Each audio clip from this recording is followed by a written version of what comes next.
Newstead and I stand or fall together. I have now lived on the spot. I fixed my heart upon it, and no pressure, present or future, shall induce me to barter the last vestige of our inheritance. So welcome to Newstead Abbey, the ancestral home of Lord Byron the poet. And today we're going to be exploring Byron's relationship to the house, how he lived here, and also how Newstead Abbey inspired his poetry. Now, Newstead Abbey appears in his poetry right from some of his very earliest poems up into his last great unfinished masterpiece, Don Juan. And these poems reflect his changing perception of the house, of history, of his family, of his future, and of himself. But before we explore the house and grounds through Byron's eyes, I want to take you on a little tour and explore how he lived here in the house. Now, Byron didn't grow up at Newstead Abbey. He inherited the house at age 10 in 1798 without having previously seen either the house or the great uncle from whom he inherited it. When Byron inherited the house, it was in a state of considerable disrepair, although perhaps not quite the complete ruin that his romantic imagination later painted it. He didn't live here for a long time as a boy because he was renting the house out, first to two ladies and then to a Baron Grey de Ruthin, who, by all accounts, let the house fall into even greater disrepair. In 1808, Byron took possession of Newstead Abbey. Now, he didn't have a great deal of money at the time, so he only fitted up some of the rooms, although he did so with quite a lot of luxury, including the dining room that you can see behind me now. Now, the dining room and a couple of other rooms in the house look quite similar now to the way that they would have looked in Byron's time. But there's also been a lot of changes thanks to the developments of later owners. These include internal changes and also quite large structural external changes. One of the most major ones is the approach. So I'm about to enter through this quite dramatic but ground floor door. Byron would have entered through a large external staircase that went straight up into the Great Hall. In 1809, Byron visited Newstead Abbey with some of his young Cambridge friends, and it's from their letters and accounts that we have some of the most vivid pictures of life here with Byron. His friend Charles Skinner Matthew wrote a particularly long and delightful letter where he gives us something of a tour of daily life with Byron. So I'm going to go back 200 years and let Charles Skinner Matthews introduce us to the house, and he's going to be taking us up those now invisible external stairs. And he says, "Ascend with me the hall steps, that I may introduce you to my lord and his visitants. But have a care how you proceed, and be mindful to go there in broad daylight, with your eyes about you. For should you make a blunder, should you go to the right of the hall steps, you'll be laid hold of by a bear. Should you go to the left, you're in an even worse case, for you will run full against a wolf." And Byron did keep a bear and a wolf dog here, so it might have been quite a daunting prospect for some of his guests. Nor when you have attained the door are you out of danger. For the hall being decayed and therefore standing in need of repair, a bevy of inmates is very probably banging at one end of the hall with their pistols. So that if you enter without giving loud notice of your arrival, you have only escaped the wolf and the bear, to expire by the pistol shots of the merry monks of Newstead.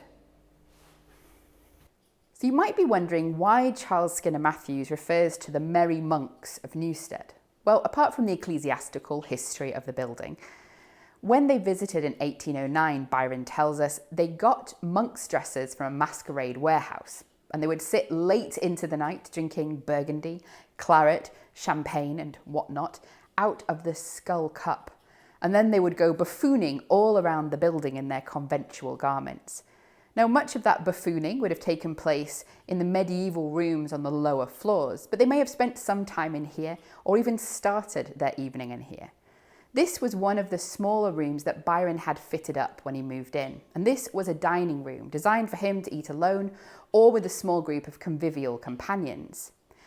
Now, we have two glasses on this table because, according to the stories told about Byron, when he was here on his own, he would often pass a glass over his shoulder to the servant Joe Murray, who had worked in the house for decades, and invite him to drink with him.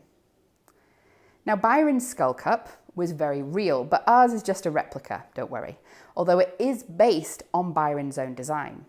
And the skull cup was the subject of some of the most mischievous verses that Byron wrote here at Newstead. Start not, nor think my spirit fled. In me behold the only skull, from which, unlike a living head, whatever flows is never dull. This is Byron's bedroom, another of the rooms he had fitted out when he moved here. Now, he had it fitted out in quite an isolated location up here in the northwest corner, separate from the guest rooms and the rest of the house. In a letter to his sister Augusta, he actually joked that to get from his study, he had to walk half a mile to his bedchamber. Not quite, a little bit of exaggeration. But it was very luxuriously fitted up, as you can see from this sort of partial reconstruction. And this was Byron's actual bed. Some of the rooms of the house would have been fairly unrecognisable to Byron. This elegant salon, for example, with its many musical instruments, its walls covered in paintings, and its general air of luxury. In Byron's day, this would have just been a bare room, and it was used for sporting practice.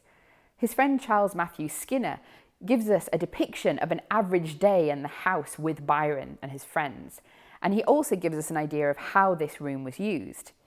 He tells us that it was frequently past 2 when the breakfast party broke up. For the amusements of the morning, there was reading, fencing, single stick and shuttlecock in the great room, this room, practicing of pistols in the hall, and walking, riding, sailing on the lake, playing with the bear and teasing the wolf.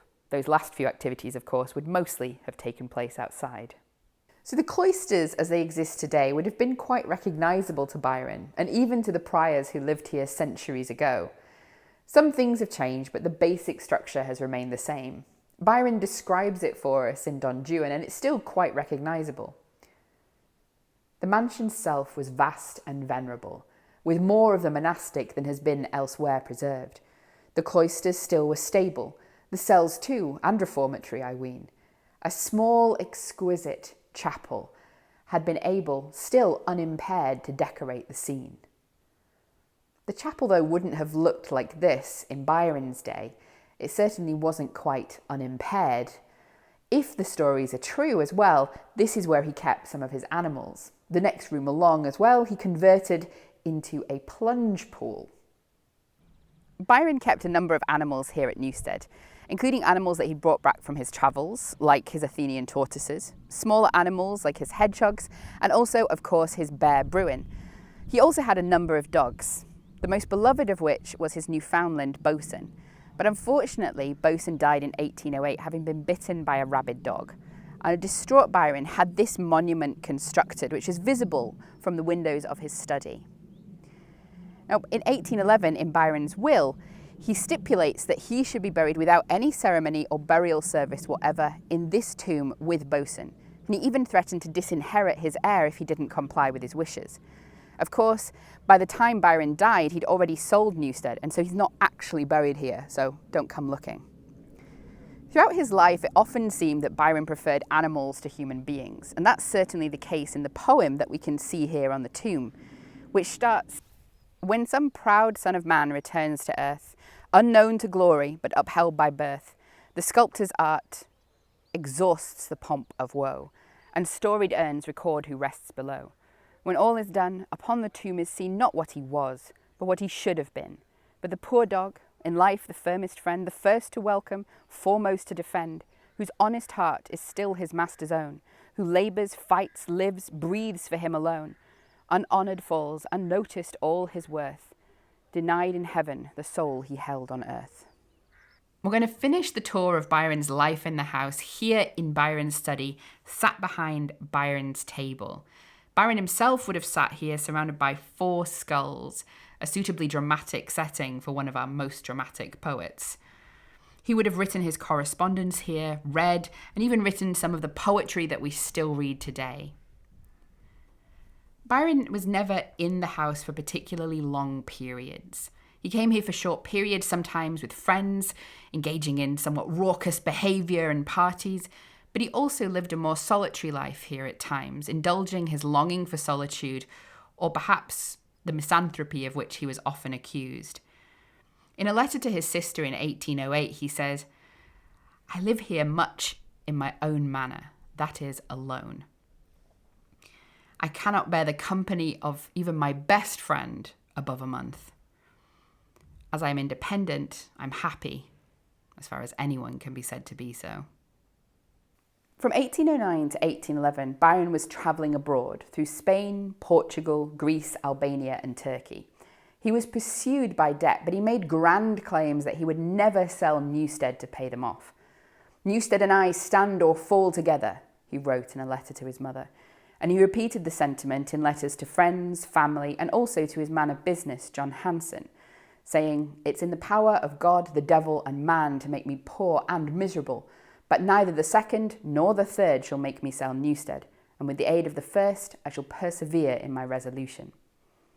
However, the sale of Newstead was, in the end, inevitable. Although Byron repeatedly claimed that he would do anything to save Newstead, this didn't seem to extend to really cutting back his expenditure or to taking the money for his wildly successful poems. While Byron was travelling, his mother had stayed at the Hall, perhaps in this room, and she had been plagued, almost besieged by his creditors. Byron got back in 1811, but he was too late to see his mother before she died, and the time that he spent in the house that year was a particularly dark time for him, inflected by the deaths not only of his mother, but of friends and one of his former loves as well. In 1812, he finally sold Newstead for the first time to a Thomas Cloughton. The sale ultimately didn't go through, although he did keep about £25,000 worth of the deposit. But the back and forth over the sale of the house, which went on for years, increased his financial difficulties. And he also struggled with the fact that he had to sell the house. So in his journal in 1813, Byron wrote, "It cost me more than words can say to part with it, and to have parted with it. What matters it, what I do, or what becomes of me?" In January and February of 1814, Byron visited Newstead Abbey with his sister, Augusta Lee, and they were snowed in here together. Byron writes, "Our coals were excellent, our fireplaces large, my cellar full and my head empty. If I could," he says, "I believe I should hardly quit the place at all, but shut the doors and grow my beard." He was keenly aware, though, that that was impossible, and that was to be one of his last visits. He returned to Newstead Abbey later in the year with his sister Augusta, and it was during that last stay that he wrote his letter of proposal to Annabella Milbank and received her yes by the same means. During his short-lived marriage to Annabella Milbank, he didn't come and stay at Newstead Abbey again, and after his separation in 1816, he left England never to return. By the end of 1817, he'd sold Newstead Abbey to an old school companion, Thomas Wildman, putting an end to many of his financial difficulties, but also spelling the end of the Byron family here at Newstead Abbey. These bookshelves arrived at Newstead Abbey long after Byron had already left, but they include almost all of his poetic works, some in collections like this one from 1817. We also have more modern copies from the 19th, 20th and even 21st centuries. And if you look carefully, you'll see some first editions. Now, Byron wrote quite a lot of poetry about Newstead Abbey, and if you read them carefully and in order, they take you on something of a poetic journey, which maps Byron's changing relationship to Newstead Abbey, to his family, to the history of the house and the Byron line, and also his changing understandings of himself. Some of Byron's earliest poetry was about Newstead, and they appeared in his first privately published collection, Fugitive Pieces, of which only 4 copies remain. One here at Newstead. The rest Byron burnt. But the Newstead poems survived, and they appeared in his first publicly published collection, Hours of Idleness, in 1807. There are also some mentions of Newstead and his domestic pieces, the poems published after his separation from his wife Annabella Milbank. There's also shorter poems, some of which didn't appear until years after Byron had written them. And of course, there are some mentions of Newstead, in disguise, in some of Byron's most famous longer poems, like Childe Harold and Don Juan. So I want to take you on that poetic journey now. So why don't you come with me? Byron's first poem about Newstead was actually one of his earliest poems, written in 1803 when he was just 15 years old. It's called On Leaving Newstead Abbey, but that doesn't refer to a permanent separation, rather his temporary going away to school. It's quite a dramatic read. Through thy battlements, Newstead, the hollow winds whistle. Thou, the hall of my fathers, art gone to decay. Thy once smiling garden, the hemlock and thistle, have choked up the rose that late bloomed in the way. As in much of his early poetry, Byron depicts Newstead Abbey as almost a complete ruin. But that was never quite true, of course. He certainly inherited it in a dilapidated state, with an overgrown garden and both interior and exterior damage. But the ruin behind me, for example, the famous West Front, this wasn't the last wall standing of a fallen building.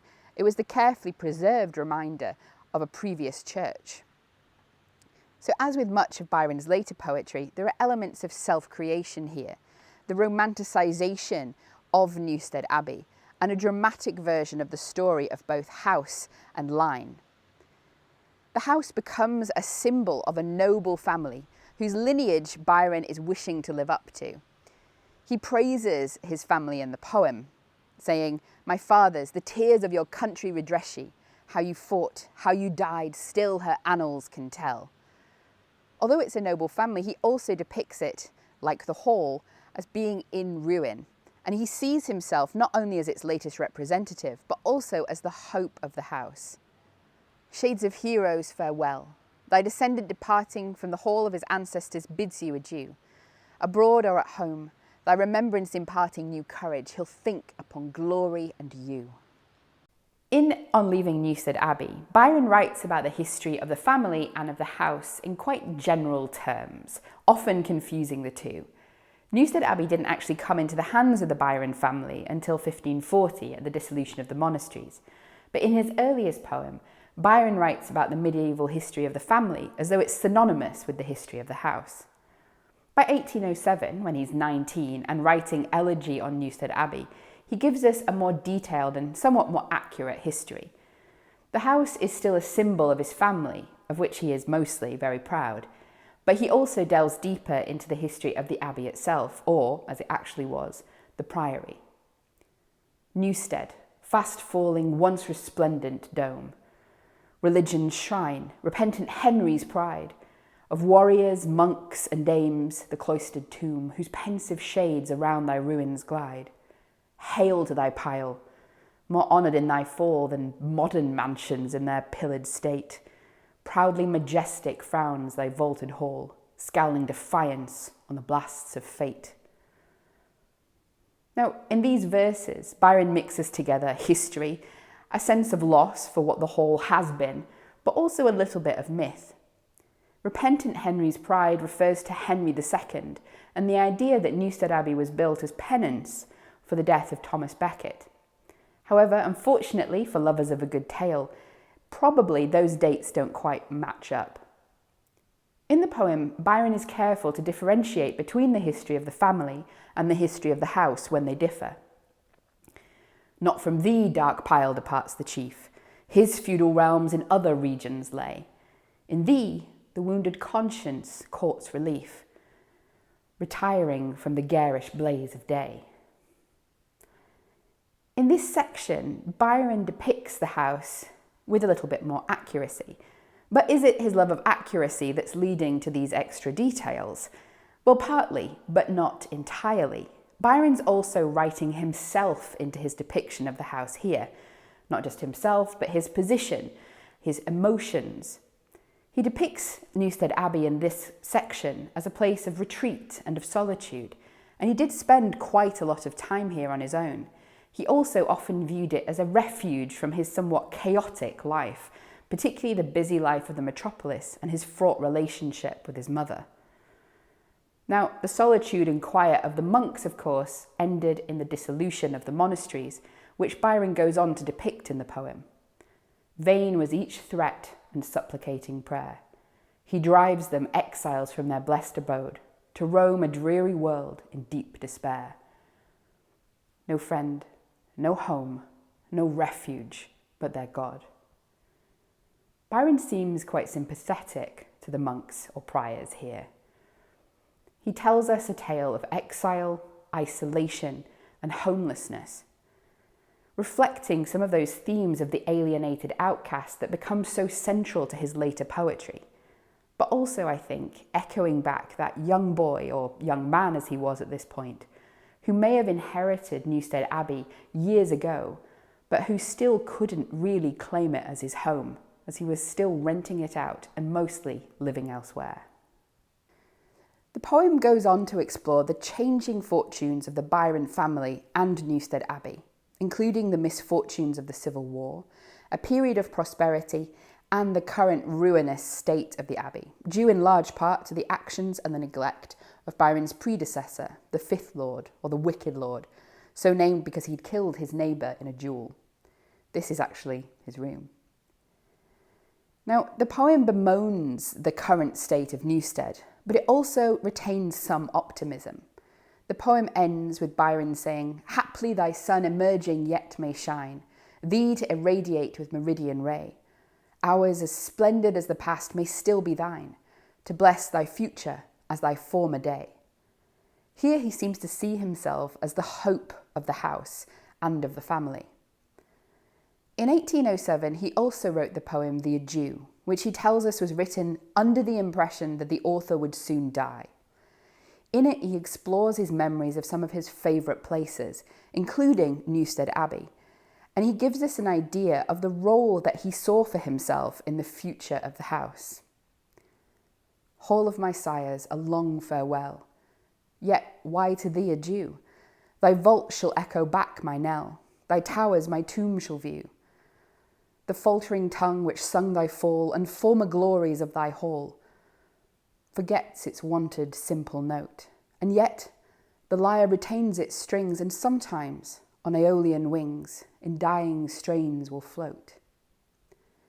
Now, there's not much hope here, unsurprisingly, seeing as Byron thought he was going to die, but he does depict himself as the bard of Newstead, his role being as much to resurrect the memories of as much as to recreate the former glories of the hall.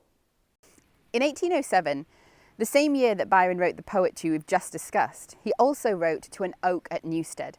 Now, you can't see the oak here today because it finally came down a couple of years ago.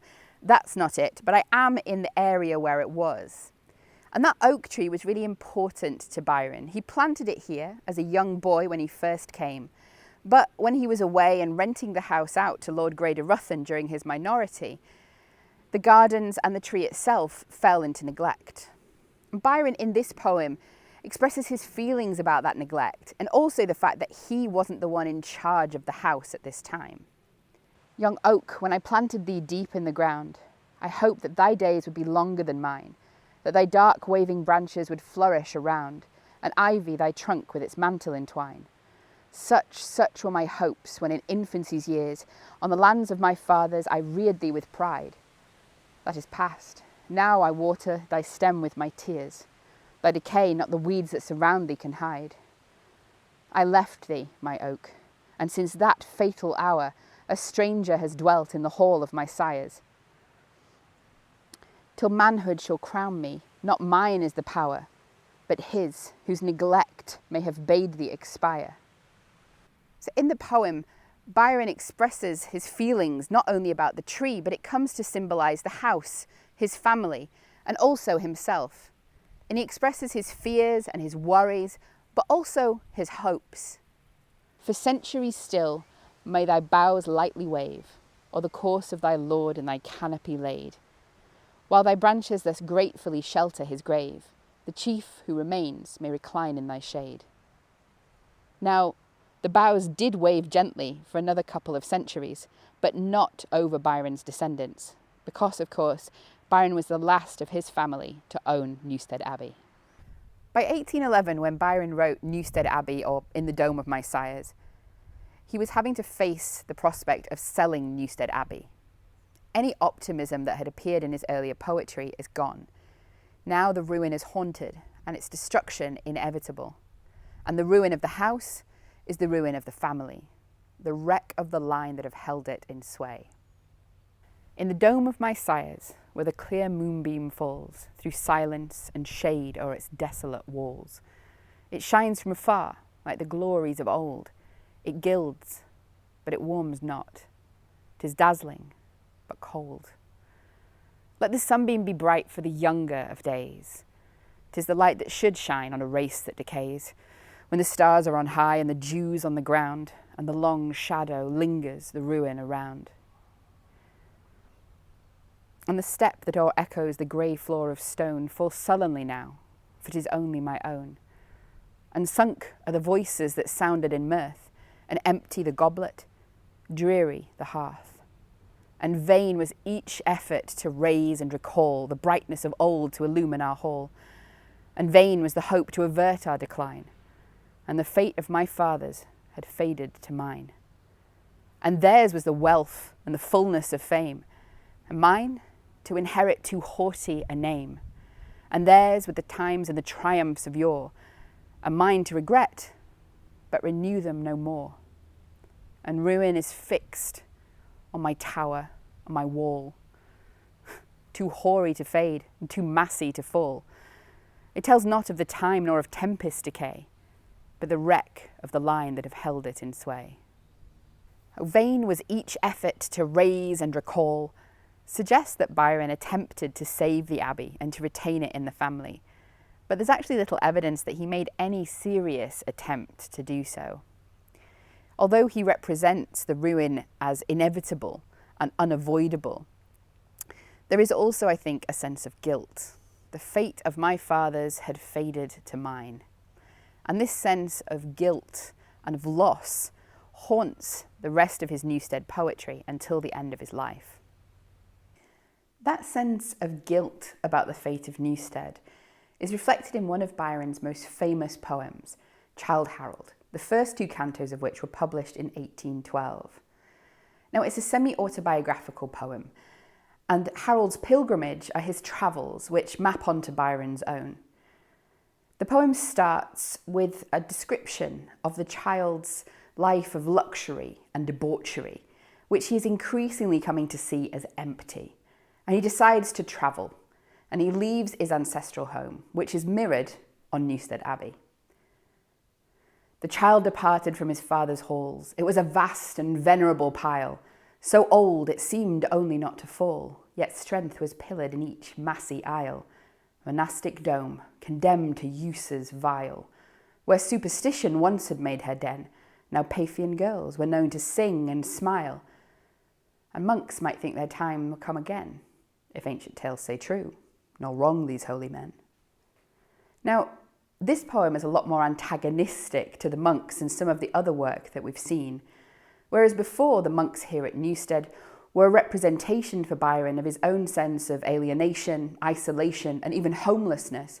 Here, he condemns them for their hypocrisy and the debaucheries which mirror his own. Monastic dome, condemned to uses vile, is both a defensive satire, but also a reflection of Byron's feelings about his own role in the fate, the fall, or perhaps simply the sale of Newstead Abbey. After leaving England in 1816, Byron's poetry about Newstead becomes increasingly nostalgic. During his initial travels, he wrote his Epistle to Augusta, to his sister Augusta Lee, and in it he remembers the lake that he could see through his bedroom window, and he associates it with some of his most cherished memories here at Newstead, his time here with Augusta. I did remind thee of our own dear lake, by the old hall which may be mine no more. Leman's is fair, but think not I forsake the sweet remembrance of a dearer shore. Sad havoc time must with my memory make, ere that or thou can fade these eyes before. Yet, like all things which I have loved, they are resigned for ever, or divided far. As we've seen, in Byron's poetry, he uses Newstead as a symbol of his family and its history, of his own hopes for the house, his fears, and then later his guilt. But in this poem, many of those negative and historical associations are gone, and instead Newstead becomes the site of treasured memories. There's still a sense of sorrow, of course, but it's for the loss of the life that Byron lived here as an individual, rather than for the fall of a noble line. Newstead continued to inspire Byron in his later years and in his last great published poem, Don Juan. Now, it's too long to read it all to you, but he gives us a really detailed description of the property in some of the later cantos. So I will give you some snippets, our own little tour of Newstead in Byron's words. It's worth remembering that when Byron wrote this poem, he hadn't lived in England and he hadn't seen Newstead for over 7 years. And yet, his description is full of loving and nostalgic detail. An old monastery once, and now still older mansion. It stood embosomed in a happy valley. Before the mansion lay a lucid lake, broad as transparent, deep and freshly fed by a river. Its outlet dashed into a deep cascade. A glorious remnant of the Gothic pile, while yet the church was Rome's, stood half apart. In a higher niche, alone but crowned, the Virgin Mother of the God-born child with her son in her blessed arms looked round. A mighty window, hollow in the centre, short of its glass of 1,000 colourings. Amidst the court, a Gothic fountain played. Don Juan leaves us with the revelation that the supposed Black Friar that Don Juan has seen is actually a noble lady who's been wandering around the halls at night in disguise, bent on mischief. Now, it might seem like an anticlimax, especially if you are excited for a shudder-inducing ghost tale, but it's a fitting ending for this story of Byron at Newstead. If the Black Friar had been real, it would mean that everything that had befallen the hall was fate, predestined, unavoidable by human measures. But Byron, with that satiric gleam in his eye, doesn't quite let himself off the hook that easily. Beware, beware of the Black Friar, who sitteth by Norman stone, for he mutters his prayer in the midnight air, and his mass of the days that are gone. When the Lord of the hill, Amundeville, made Norman church his prey, and expelled the friars, one friar still would not be driven away. Though he came in his might with King Henry's right to turn church lands to lay, with sword in hand and torch to light their walls if they said nay, a monk remained, unchaste, unchained, and he did not seem formed of clay. For he's seen in the porch, and he's seen in the church, though he is not seen by day. And whether for good or whether for ill, it is not mine to say. But still with the house of Amundeville he abideth night and day. By the marriage bed of their lords, 'tis said, he sits on the bridal eve, and 'tis held as faith to their bed of death he comes, but not to grieve. When an heir is born, he's heard to mourn, and when aught is to befall, that ancient line in the pale moonshine, he walks from hall to hall. His form you may trace, but not his face, 'tis shadowed by his cowl, but his eyes may be seen from the folds between, and they seem of a parted soul. But beware, beware of the Black Friar, he still retains his sway, for he is yet the church's heir, whoever may be the lay. Amundeville is lord by day, but the monk is lord by night. Nor wine nor wassail could raise a vassal to question that friar's right. Say naught to him as he walks the hall, and he'll say naught to you. He sweeps along in his dusty pall, and o'er the grass the dew. Then gramercy for the Black Friar, heaven sane him fair or foul, and whatsoever may be his prayer, let ours be for his soul.